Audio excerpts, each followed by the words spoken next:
ఎవడన్నా ఒక వ్యాపారవేత్త మోడీని ప్రశ్నించాడంటే తెల్లారే అధికారులు వెళ్ళిపోతారు, ఈడీ వాళ్ళు వెళ్ళిపోతారు. అంతే కదా. మరి ఎలా సార్ ఇంకా ప్రజాస్వామ్యం కూడా చచ్చిపోయింది అప్పులు అనేటువంటివి కూడా అలాగే పెరుగుతూ పోయినాయి. 1947లో స్వతంత్రం వచ్చిన దగ్గర నుంచి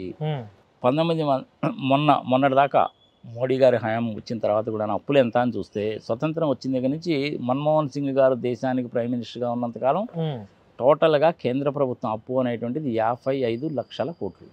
ఈ 11 సంవత్సరాల్లో మోడీ గారు వచ్చిన తర్వాత అది 180 లక్షల కోట్లకు అయిపోయింది. మరి డబ్బులని ఏం చేశారండి మోడీ గారు?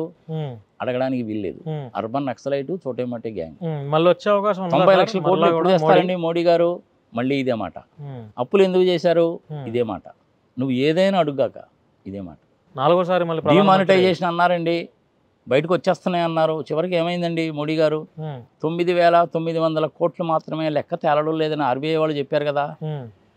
ఎవడరా నువ్వు మాట్లాడడానికి? దేశ ద్రోహి, అర్బన్ నక్సలైట్, రూరల్ మావోయిస్ట్, ఇదే మాట. అంతే. మోడీ గారిని నువ్వు ఏదైనా అడుగు. నేను కూడాను 3 సార్లు మోడీ గారికి ఓటేశాను. ఎందుకో తెలుసా? కేంద్ర ప్రభుత్వంలో ధీటైన వ్యక్తి కనుక ఉంటే, మోడీ లాంటి వాడు కనుకుంటే పాకిస్తాన్ వాడు నోరు మూసి కూర్చుంటాడు. అందుకని ఓటేశా. కానీ మొన్న 240 ఎందుకు వచ్చినాయి? వ్యతిరేకత వచ్చింది కాబట్టి. నాకు కూడా వ్యతిరేకత వచ్చింది కాబట్టి ప్రధానమంత్రిగా నేను మనస్ఫూర్తిగా ఓటేయలేదు. 2 సార్లు మటుకు మనస్ఫూర్తిగా ఓటేశాను. 3వ సారి వేయలేదు.